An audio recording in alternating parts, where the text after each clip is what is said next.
जोहार झारखंड, आप सभी का स्वागत है ईगल आईएएस स्टडी जोन में। तो साथियों 14 जेपीएससी 2025 के प्रीलिम्स के तहत जो पीवाईक्यू एनालिसिस का एक सीरीज जो हमने प्रारंभ किया था, उसी श्रृंखला को आज आगे बढ़ाते हैं और आज पॉलिटी और पॉवर्टी के प्रश्नों को लेकर के क्या करेंगे, डिस्कशन करेंगे। तो चलिए प्रारंभ करते हैं। तो सबसे पहला प्रश्न है कि निम्नलिखित में किसने ड्राफ्टिंग समिति को ड्रिफ्टिंग समिति कहा था? तो इसका उत्तर है नजरुद्दीन अहमद जी के द्वारा, जो कि मुस्लिम लीग की ओर से क्या हुए थे ना, संविधान सभा पहुंचे थे वेस्ट बंगाल की ओर से। तो उनके द्वारा जो है ड्राफ्टिंग समिति को क्या कहा गया था ना, ड्रिफ्टिंग समिति कहा गया था। चलिए नेक्स्ट प्रश्न लेते हैं। सर्वोच्च न्यायालय का जो सलाहकार क्षेत्र अधिकार है वो किस देश के संविधान से लिया गया है? तो इसका उत्तर होगा कनाडा के संविधान से लिया गया है। सलाहकार क्षेत्र अधिकार की अगर हम बात करें तो आर्टिकल 143 के तहत जो है सर्वोच्च न्यायालय का सलाहकार क्षेत्र अधिकार हमें प्राप्त होता है।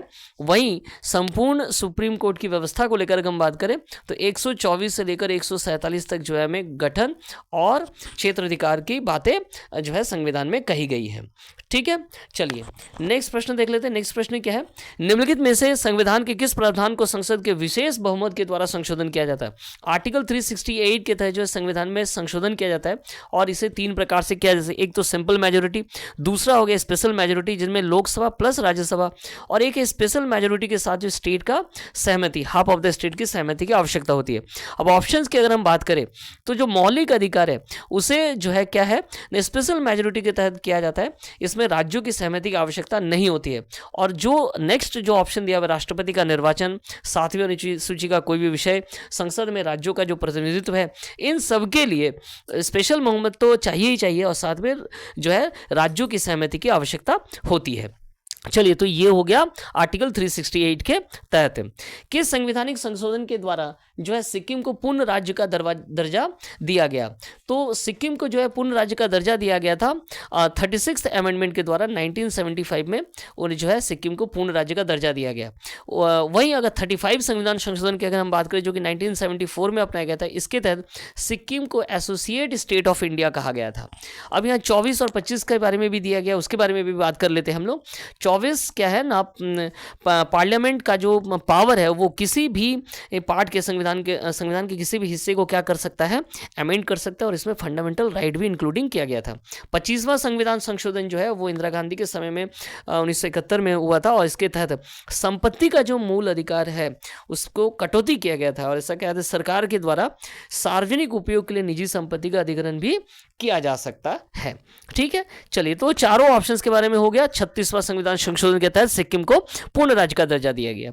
नेक्स्ट है कि सेकंड जो द्वितीय प्रशासनिक आयोग है, एडमिनिस्ट्रेटिव रिफॉर्म है, उसके तहत किस रिपोर्ट में शासन में नैतिकता की बात करता है? तो इसका उत्तर होगा चौथी रिपोर्ट में ये कहा गया है कि शासन में नैतिकता जो है, इसके बारे में चौथी रिपोर्ट जो है इसके बारे में बात करता है, तो शासन में नैतिकता की बात करता है। सेकंड एडमिनिस्ट्रेटिव रिफॉर्म की अगर हम बात करें तो इसे अगस्त 2005 में बनाया गया था। मोइली वीरप्पा मोइली जो है इसके क्या थे, चेयरमैन थे, और इस 2006 से लेकर 2009 तक ये ऑपरेशनल था, जिसमें 14 रिपोर्ट पब्लिश किए गए थे। उन्हीं में से चौथी रिपोर्ट का संबंध क्या है, शासन में नैतिकता के साथ है। ठीक है, चलिए आगे बढ़ते हैं, नेक्स्ट प्रश्न को ले लेते हैं। निम्न में किस राज्य ने सर्वप्रथम लोकायुक्त संस्थान की स्थापना की थी? इसका उत्तर होगा महाराष्ट्र के द्वारा जो है सर्वप्रथम लोकायुक्त संस्थान का जो है स्थापना किया गया था, और फिर बाद में जो है हम देखते हैं कि उड़ीसा में स्थापित किया गया।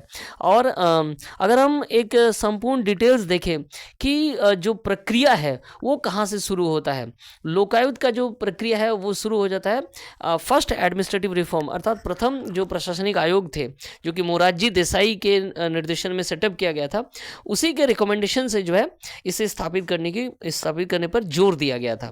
बाद में सेकेंड ARC अर्थात प्रशासनिक आयोग के द्वारा भी इसकी स्थापना पर जोर दिया गया। इसी संदर्भ में एक आंदोलन बहुत फेमस हुआ था जो कि अन्ना हजारे के द्वारा 2011 में किया गया था, और फिर बाद में 2013 में जो है लोकपाल और लोकायुक्त बिल पास हो गया, और फिर जो है सभी जगह अब स्टेट्स में या स्टेट्सों में जो है लोकायुक्त की नियुक्ति धीरे धीरे सभी स्टेट्स में होना प्रारंभ हो चुका है। ठीक है, चलिए, तो इसका उत्तर क्या होगा? इसका उत्तर होगा महाराष्ट्र, और फिर बाद में याद रखिएगा सेकंड जो स्टेट होगा वो होगा उड़ीसा। नेक्स्ट देख लेते हैं, नेक्स्ट क्या है? नागरिक घोषणा की अवधारणा सबसे पहले किस वर्ष जो है व्यक्त किया गया? तो नागरिक जो घोषणा है वो 1991 में अमेरिका में जो है कंजर्वेटिव पार्टी कंजर्वेटिव जो गवर्नमेंट थे, जॉन मेजर थे, उन्हीं के द्वारा 1991 में पब्लिक सर्विस की क्वालिटी को सुधारने के लिए जो है स्थापित किया गया। अगर हम भारत की बात करें तो 1997 में जो है सभी राज्यों और यूटीज़ के सीएम के द्वारा एक मीटिंग हेड किया गया था दिल्ली में, और उसके तहत ये कहा गया था कि जो कि प्रधानमंत्री के नेतृत्व में हेडेड किया गया था, और वहीं पर एक इफेक्टिव और रिस्पॉन्सिव गवर्नमेंट बनाने के लिए और सिटीजन चार्टर को फॉर्मुलेट करने की बात कही गई थी। तो भारत में 1997 से ये प्रारंभ होना चालू हो गया था, उसी क्लाइमेट बनना शुरू हो गया था, जबकि प्रथम कहाँ हुआ था? तो अमेरिका में 1991 में। चलिए नेक्स्ट प्रश्न देख लेते हैं।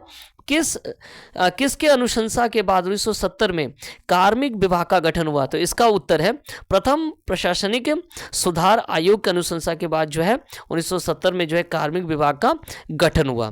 वहीं पॉल एच अबलवी की रिपोर्ट की अगर हम बात करें, जो कि 1954 में जो है उनके द्वारा रिपोर्ट बनाया गया था, जिसके तहत ऑर्गेनाइजेशन और मेथड डिवीजन को अपनाया गया था। के संथनम समिति की अगर हम बात करें तो के संथनम से एंटी करप्शन, भ्रष्टाचार के विरुद्ध के लिए ये बनाया गया था 1964 में लाल बहादुर शास्त्री जी के द्वारा बनाया गया था, और इसी के तहत माना जाता है कि सेंट्रल विजिलेंस कमीशन जो है स्थापित किया गया था। ठीक है, चलिए नेक्स्ट अगर हम बात करते हैं गोरवाला समिति के तहत जो है बैंकों का नेशनलाइजेशन किया गया था, और इंपीरियल बैंक ऑफ जो थे उसे स्टेट बैंक में बदल दिया गया था 1955 में। तो सारा जो ऑप्शंस उसके बारे में चर्चा कर लिया गया। नेक्स्ट देखते हैं, नेक्स्ट क्या है? नेक्स्ट है कि निम्नलिखित में से कौन सा अनुच्छेद audit of account of panchayat से संबंधित है? ऑडिट ऑफ अकाउंट से कौन सा अनुच्छेद संबंधित है? तो इसका उत्तर होगा 24(3)J के साथ संबंधित है। इसके अलावा अगर अन्य ऑप्शंस पर अगर हम चर्चा करते हैं तो आर्टिकल 243(I) क्या है ना? ये फाइनेंशियल फॉर्मेशन ऑफ जो है फाइनेंस कमीशन, गवर्नर के द्वारा जो है पंचायतों के लिए क्या किया जा सकता है? फाइनेंस कमीशन का गठन किया जा सकता है, जो फाइनेंशियल पोजीशन है उसके रिव्यू के लिए। आर्टिकल 243(K) की अगर हम बात करें तो आर्टिकल 243 क्या है ना? इलेक्शन टू दी पंचायत है। और आर्टिकल जो है 243(L) क्या है? वो यूनियन टेरिटरी से संबंधित है। ठीक है, चलिए नेक्स्ट प्रश्न देख लेते हैं। नेक्स्ट प्रश्न क्या है? निम्नलिखित में किस कमेटी ने पंचायती राज की द्विस्तरीय प्रणाली की सिफारिश की? तो पंचायती राज की जो प्रणाली है वो त्रिस्तरीय है 73 अमेंडमेंट के तहत, कॉन्स्टिट्यूशनल अमेंडमेंट के तहत। लेकिन यहाँ पूछा जा रहा है कि किसने द्विस्तरीय 2 टायर सिस्टम को क्या किया था ना? रिकमेंड किया था। तो इसका उत्तर क्या होगा? इसका उत्तर होगा अशोक मेहता जो कमेटी है 1977 में अशोक मेहता कमेटी बनाया गया था, जिसने 2 टायर सिस्टम, जिसमें एक जिला परिषद और दूसरा हो गया मंडल पंचायत को रिकमेंड किया था। ठीक है, एक बार अगर हम गौर करें तो 4 जो है क्या बनाया गया था? कमेटी बनाया गया था। उनमें एक था, पहला था बलवंत राय मेहता कमेटी। बलवंत राय मेहता कमेटी 1957 में बनाया गया और इन्होंने 3 टायर सिस्टम को रिकमेंड किया था। ठीक है, उसके बाद अशोक मेहता कमेटी 1977, इन्होंने 2 टायर सिस्टम को रिकमेंड किया। उसके बाद क्या है ना? JBK राव कमेटी, जिन्होंने क्या किया, जो कि प्लानिंग कमीशन के द्वारा 1985 में बनाया गया था। उसके बाद आया LM सिंघवी कमेटी, जिन्होंने क्या कहा कि जो पंचायत है उसे क्या उन्हें संवैधानिक बनाया जाए, तो उन्हें क्या जाने कॉन्स्टिट्यूशनल सुविधा दिया जाए या उसे कॉन्स्टिट्यूशन में स्थापित किया जाए। और इसी के तहत 73 अमेंडमेंट के तहत क्या किया गया ना? इसे संविधान में जगह दिया गया और पंचायतों के लिए क्या किया गया ना? अमेंडमेंट किया गया। ठीक है, चलिए नेक्स्ट प्रश्न देख लेते हैं। नेक्स्ट प्रश्न क्या है? तो ये सारे प्रश्न क्या थे ना? ये पॉलिटी और पवेड के कुछ प्रश्न थे, और क्या कुछ और भी पवेड के प्रश्न है उसको देख लेते हैं। हमें 2 और पवेड के प्रश्न मिले हैं, उन दोनों प्रश्नों को लेकर के भी हम चर्चा करेंगे।